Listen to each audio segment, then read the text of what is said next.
오늘 하나님께서 우리 주신 본문 말씀에는 예수님께서 세상에 계시다가 하늘로 승천하시기 직전 그 마지막 순간에 제자들과 나누셨던 마지막 대화의 내용이 기록되어 있습니다.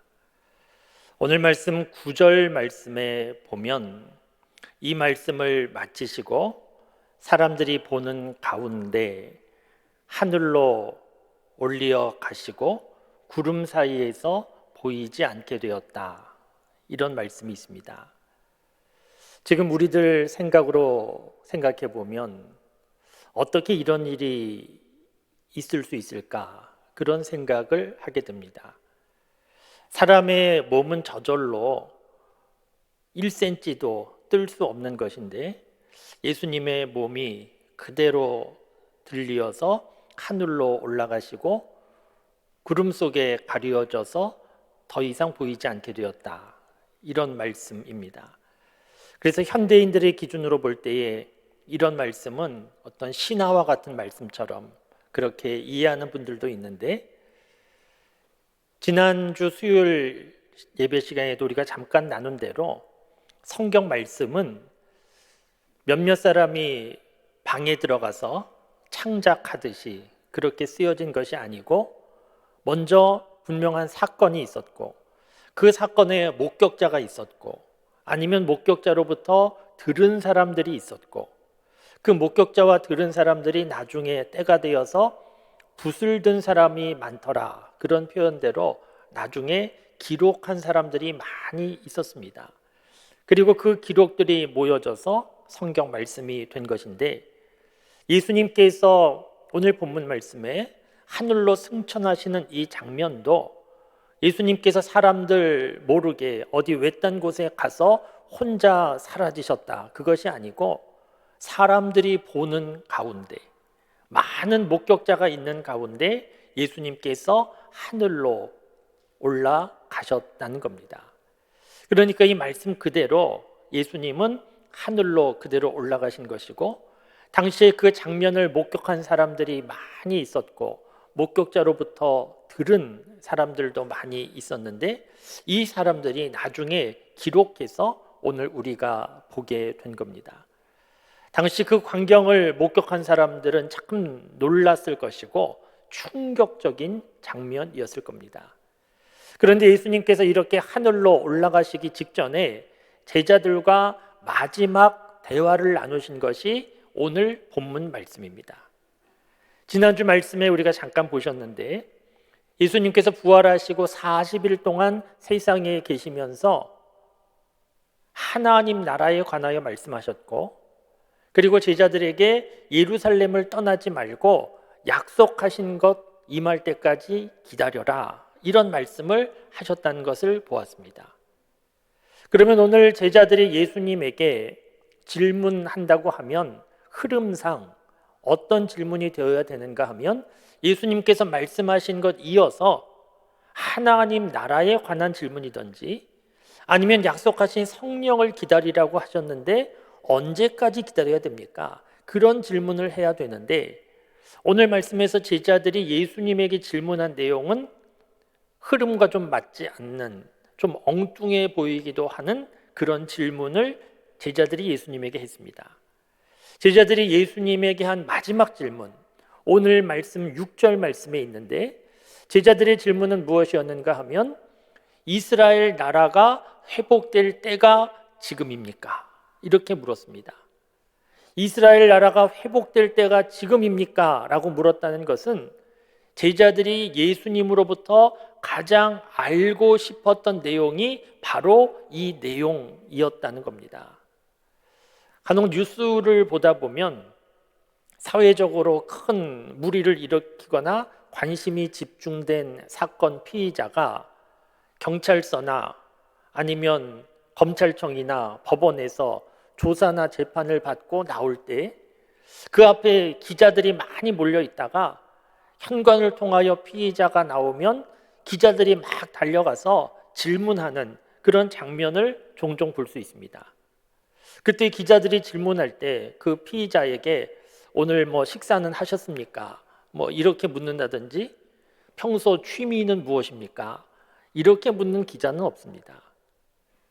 그 긴박한 순간에 잠시 동안 스쳐 지나가는 그 순간에 기자는 정말 알고 싶은 것, 시청자들이 궁금해하는 것, 그것을 잘 생각하였다가 딱 한 가지 핵심적인 질문만 하는데, 오늘 본문 말씀에 제자들이 예수님에게, 그것도 하늘로 승천하시기 직전인 예수님에게 이스라엘 나라가 회복될 때가 지금입니까? 라고 물었다는 것은 제자들이 정말 알고 싶었던 내용은 바로 이 내용이었다는 겁니다.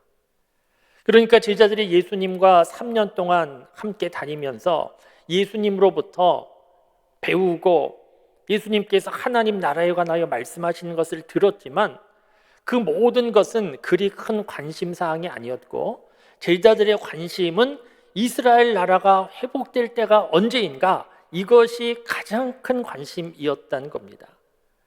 이스라엘 나라, 우리나라 예전에 일제 강점기 시대처럼 로마의 압제를 당시에 받고 있었는데, 그래서 많은 고난이 있었는데 스스로의 힘으로 그 압제에서 벗어날 수 없고, 그래서 이스라엘 백성들은 우리를 구원해 줄 메시아를 기다리고 있었습니다. 그 메시아를 기다리고 있었는데 예수님께서 오셨고 예수님께서 많은 이적을 행하시는 것을 보면서 많은 유대인들은 우리가 기다리던 메시아가 왔구나, 이렇게 생각한 겁니다. 실제로 누가복음 24장 21절 말씀에도 보면 나중에 엠마오로 가는 두 제자를 예수님이 만나주시는 장면이 있는데, 그 두 제자가 길 가면서 하던 얘기가 무엇인가 하면 우리는 우리를 구원해 줄 자라 생각했었다, 그런 대화를 합니다. 예수님에 대하여서 당시 이스라엘 사람들은 어떤 생각을 했는가 하면 우리를 구원해 줄 메시아, 그렇게 생각했다는 겁니다. 뿐만 아니라 예수님을 쫓아다니던 제자들은 여기에 더하여서 예수님을 쫓아다니면 나라가 회복되는 것은 물론이고 우리는 한 자리 차지하겠구나, 요즘으로 하면 장관 정도 할 수 있겠구나, 이런 생각을 하면서 예수님을 따라다녔다는 겁니다. 그래서 예수님께서 예루살렘에 입성하실 때 예수님의 제자들이 서로 싸우지 않습니까? 누가 더 높으냐, 이런 것 가지고, 누가 1인자냐 2인자냐 이런 것 가지고 제자들끼리 서로 싸운 일이 있었습니다.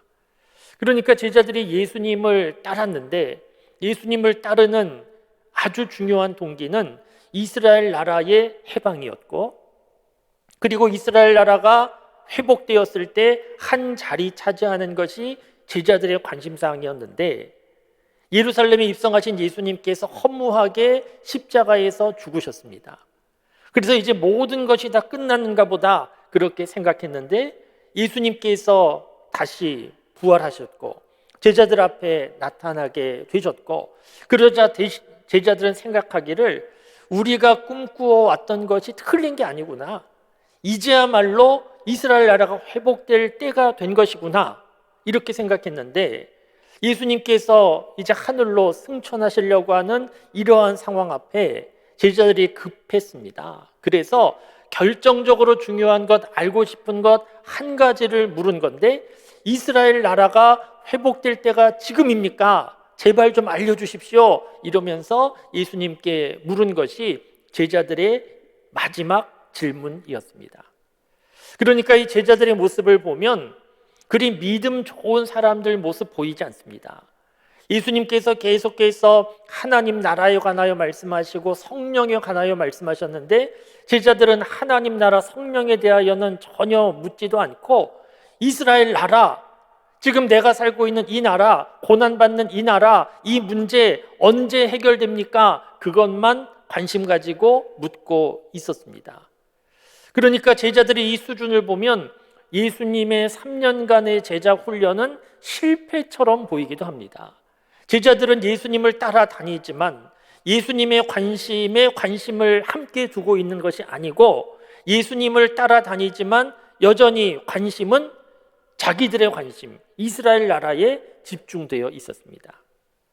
여러분, 제자들의 이런 모습을 보면 제자들이 참 좀 부실하다, 믿음이 부족하다, 이런 생각 들지만 이 제자들의 모습을 잘 생각하다 보면 이 제자들의 모습 속에 오늘 저와 여러분들의 모습도 있구나 하는 것을 보게 됩니다. 여러분, 입장을 좀 바꾸어서 저와 여러분들이 제자들이 있던 그 자리에 있다고 하면 예수님께서 이제 하늘로 승천하시려고 하는 그 상황인데 저와 여러분들이 예수님께 무엇인가 물어야 한다면 그 질문이 마지막 질문이라고 하면 무엇을 물을 수 있겠습니까? 예수님에게 하나님 나라에 대하여 물을 수 있겠습니까?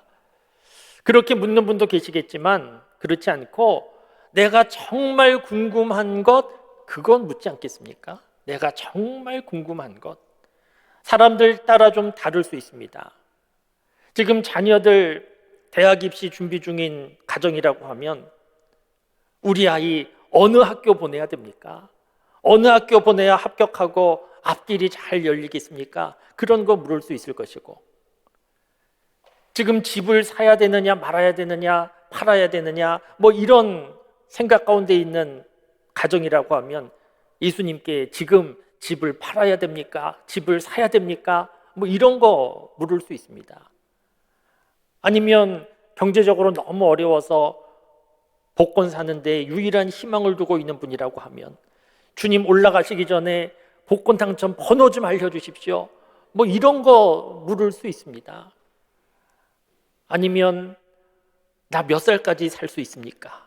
뭐 이런 거 물을 수도 있고, 병에서 고난 중에 있는 분들은 이 병에서 회복될 수 있습니까? 언제 회복될 겁니까? 뭐 이런 거를 묻지 않겠습니까?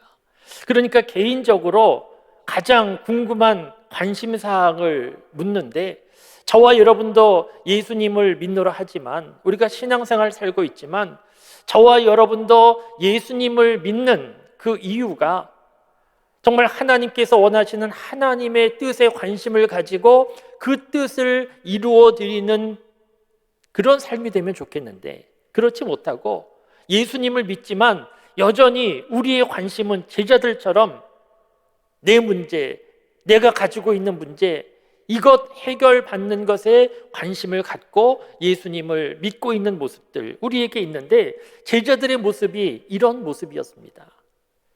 제자들의 이 질문은 예수님의 입장에서는 좀 실망스러운 질문이 될 수 있는데, 예수님은 뭐라고 대답해 주셨겠습니까?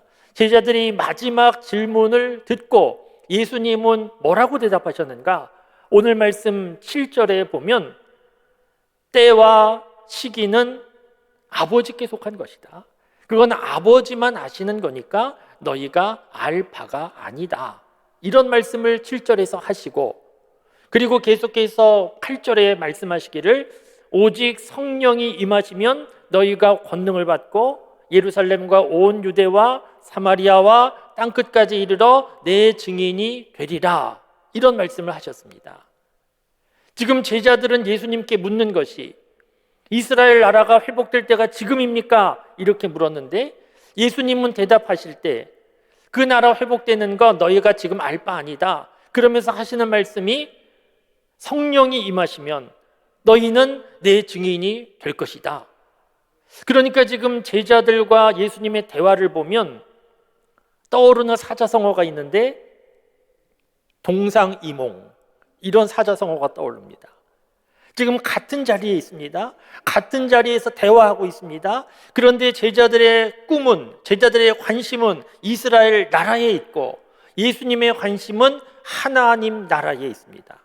그러니까 같은 자리에 있지만 서로 생각이 달랐습니다. 관심이 달랐습니다. 이것이 예수님께서 하늘로 승천하기 직전의 상황입니다. 이 마지막 대화를 하시고 예수님은 하늘로 그냥 올라가신 겁니다. 여러분, 예수님이 제자들과 함께 생활하셨던, 그리고 제자들을 훈련시키신 예수님의 3년의 제자 훈련은 성공처럼 보입니까? 실패처럼 보입니까? 지금 이 나타나는 모습으로만 보면 예수님의 제자 훈련은 실패처럼 보입니다. 제자들은 여전히 예수님께서 떠나시는 그 순간까지도 관심이 자기들 나라, 세상 나라에 있었습니다.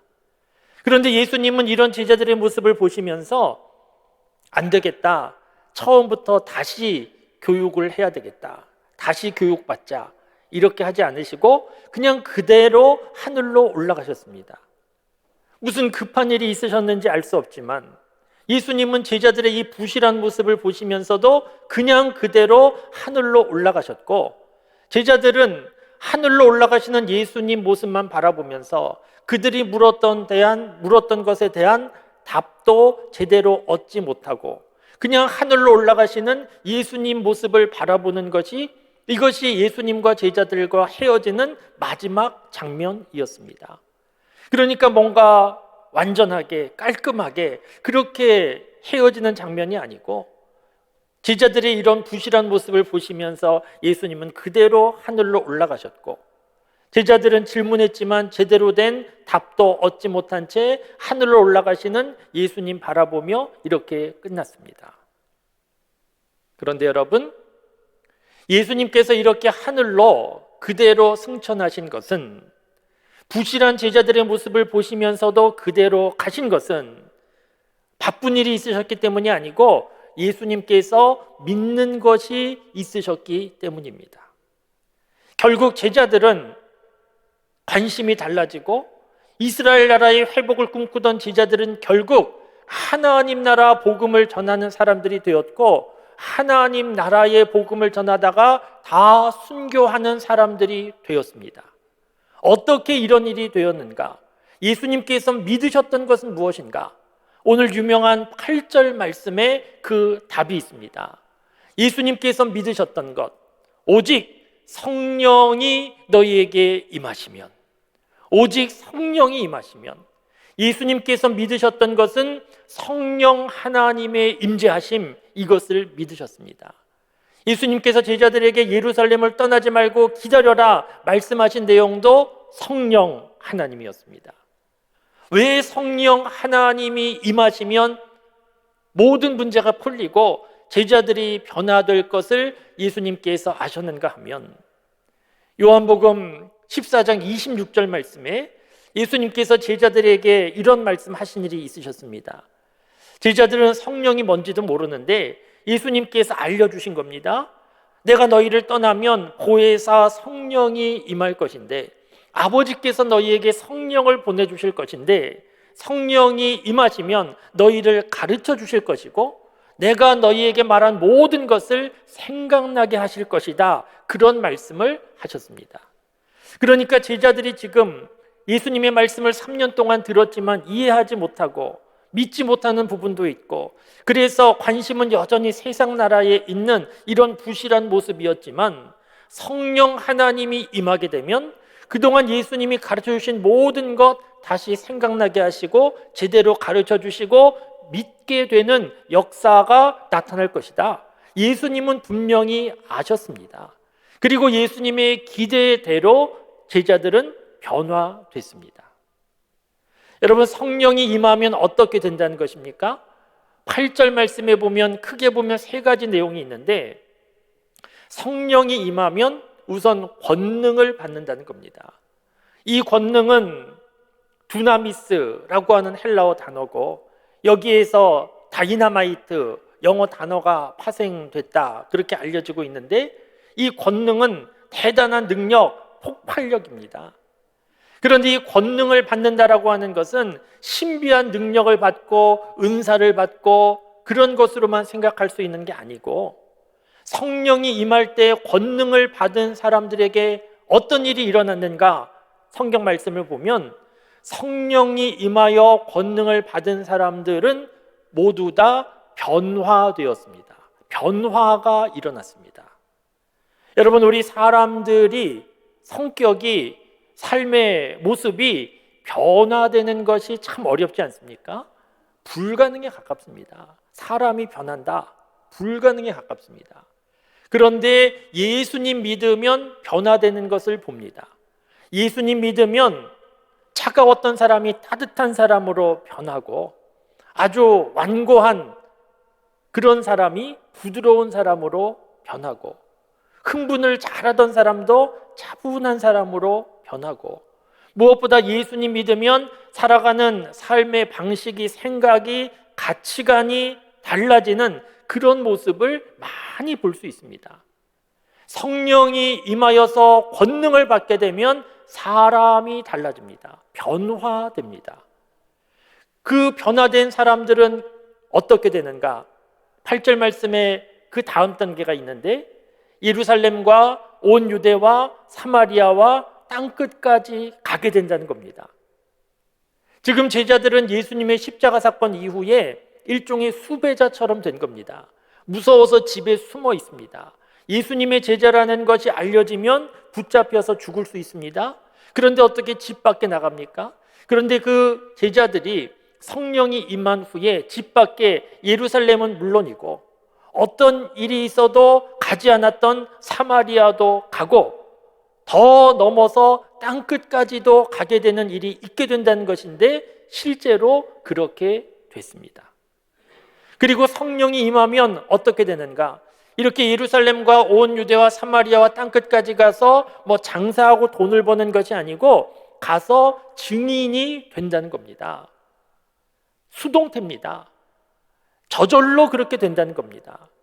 증인은 공부하고 노력해서 되는 게 아니고 본 것이 있는 사람 그대로 증언하는 게 증인이지 않습니까? 성령이 임하면 예수님의 십자가 사건과 부활과 하늘로 승천하신 모습들을 증언하게 된다는 것인데 여러분 실제로 이런 일이 일어나지 않았습니까? 베드로를 보시면 예수님께서 붙잡히시던 그날 어느 가정에 여자 종이 와서 당신 예수 제자 아니냐 물을 때에 무서워서 아니라고 부인하고 결국 3번을 부인했던 사람인데 성령이 임한 이후에 이 베드로가 완전히 달라져서 3,000명, 5,000명 앞에서도 두려워하지 않고 증인이 되어서 복음을 전하고 그래서 3,000명, 5,000명이 믿게 되는 역사가 나타나지 않았습니까? 사도 바울에게 성령이 임할 때 무슨 초능력자가 되고 대단한 은사를 발휘하는 사람이 된 것이 아니고 성령이 임할 때 사마리아도 가고 땅끝까지 가서 증인된 사람이 되지 않았습니까? 예수님의 모든 제자들이 전부 다 성령이 임한 이후에 숨어있던 사람들이 온 유대와 사마리아와 땅끝까지 가서 증인이 되고 순교하는 그런 일이 있었습니다. 그러니까 오늘 본문 말씀에 예수님께 마지막 질문, 좀 예수님의 입장에서 어처구니 없는 이스라엘 나라 회복될 때가 지금입니까? 이 정도 질문하던 제자들의 수준이 완전히 달라진 것인데 어떻게 달라지게 되었는가 하면 성령이 임한 후에 예수님 말씀하신 대로 성령이 임한 후에 권능을 받고 사람들이 변화되어서 다른 사람 되었다는 겁니다. 사랑하는 성도 여러분, 예수님을 믿는다라고 하는 것은 무엇인가? 오늘 본문 말씀에 잘 나타나 있습니다. 예수님을 믿는다라고 하는 것은 예수님을 믿는다 하면서도 여전히 내 일만 생각하고 땅의 일만 생각하던 사람들이 변화되는 것을 의미하는 겁니다. 어떻게 변화되는가? 내 능력으로 스스로 노력해서 변화되는 것이 아니고 성령 하나님의 임재 가운데 변화되어서 관심이 달라지고 삶의 방법이 달라지고 가치관이 달라지고 그렇게 변화되는 모습이 예수님 믿는 겁니다. 오늘 말씀에 참 감사한 것은 제자들이 예수님에게 이스라엘 나라 회복될 때가 지금입니까? 물었을 때 예수님은 책망하신 것은 아닙니다. 아버지만 아신다. 너희가 알 바가 아니다.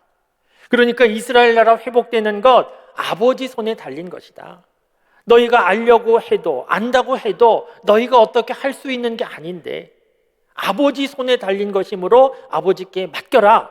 그런 말씀이고 너희가 관심을 가져야 되는 것은 성령이 임하시면 땅끝까지 이르러 내 증인이 되는 것에 관심을 가져야 된다. 이런 말씀을 하신 겁니다. 여러분 오늘도 하나님께서 저와 여러분들을 향하신 하나님의 마음은 같은 마음이십니다. 하나님은 저와 여러분들이 세상 살아가는 동안에 무엇이 필요한지 아십니다. 그 필요한 것을 우리가 하나님 앞에 구할 때 너희 믿음이 그 정도밖에 안 되느냐 책망하지 않습니다. 우리의 필요 구하는 것 하나님도 그렇게 구하는 것 당연하다 생각하십니다. 그런데 하나님께서 우리에게 주시는 말씀, 제자들에게 주시는 말씀과 거의 같은 말씀인데, 그렇게 먹고 사는 모든 일들 너희가 구한다고 노력한다고 너희가 스스로 얻는 것이 아니고 결국은 다 하나님께서 주시는 것이므로 하나님께 맡기고 하나님 믿고 살아라. 그리고 너희의 관심이 좀 달라지면 좋겠다. 너희가 삶을 살아가는데 예수님 믿는 사람들이라고 하는데 계속해서 땅의 것만 바라보고 구하며 거기에 집중하여 살지 말고 그 모든 것은 하나님께서 주신 것인 줄 알고 하나님께서 또 주실 것일 줄 믿고 하나님께 맡기고 너희는 좀 변화되면 좋겠다. 달라지면 좋겠다. 하나님 나라를 생각하고 하나님 나라를 위하여서 하루하루 삶을 살아가는 그런 사람으로 변화되면 좋겠다 하는 것이 오늘 저와 여러분들을 향한 하나님의 마음입니다. 사랑하는 성도 여러분, 우리가 이 땅에 두 발을 딛고 사는 동안 땅에 문제가 있습니다. 땅에서 필요한 것이 있습니다. 그 모든 일들을 이루기 위하여 수고하고 노력하고 구하는 것 잘못된 것 아닙니다. 하나님도 아십니다.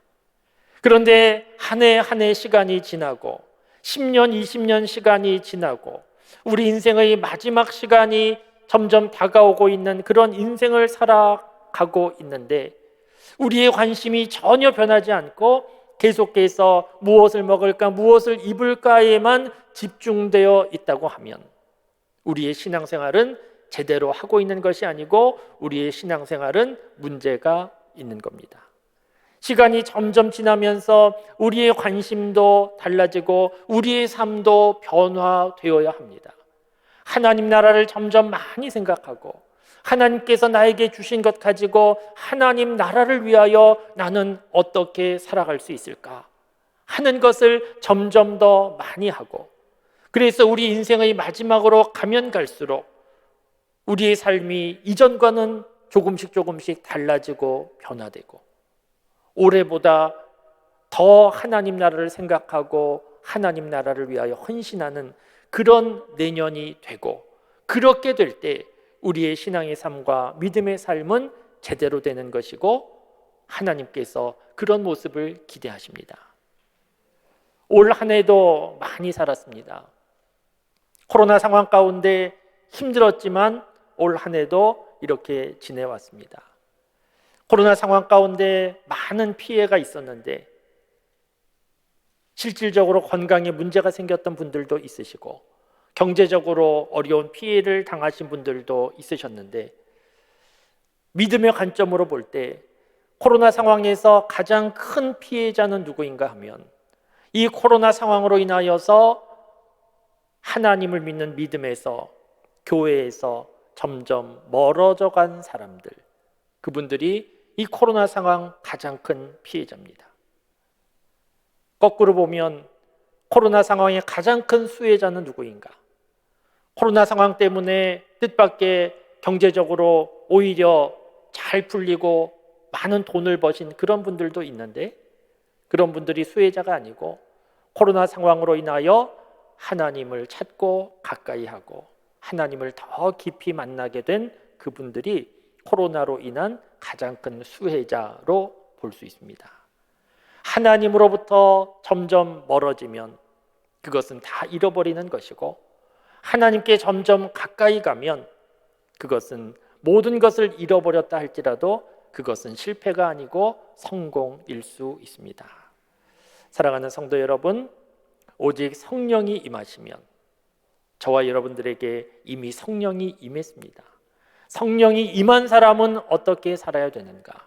성령이 임한 사람은 권능을 받고 변화되어서 날마다 예수님 닮아가는 모습으로 변화되고 우리의 관심도 점점 변화되고 그래서 예루살렘과 온 유대와 사마리아 땅끝까지 이르러 내 증인이 되리라는 그 말씀이 내 삶 속에서 점점 이루어지는 사람, 그 사람이 신앙생활을 잘하는 사람인데 저와 여러분, 우리 교우들이 그런 분들이 되시면 좋겠습니다. 올 한 해의 마지막까지 와 있는 이 시점에 다시 한번 생각하고 결심하고 내년도에는 하나님 나라를 위하여 주께 더 가까이 가면서 더욱더 하나님이 주신 것으로 헌신하고 봉사하는 삶을 살아야지, 이렇게 생각하고 결심하실 수 있기를 바랍니다. 우리의 의지로 할 수 있는 것이 아니고 성령 하나님의 도움으로 할 수 있는 것인데, 우리가 이렇게 결심하고 결단할 때 성령 하나님께서 우리를 도와주실 것이고 인도해 주실 것이고 하나님께서 그 모습을 기뻐해 주실 것이고 한없는 은혜와 복을 허락해 주실 것입니다. 저와 여러분들의 관심이, 삶이 변화되고 달라지고 하나님 나라를 향하여 하나님께서 우리에게 주신 모든 것을 가지고 선한 청지기로 그렇게 헌신하며 봉사하며 살아갈 수 있기를 주님의 이름으로 축원합니다.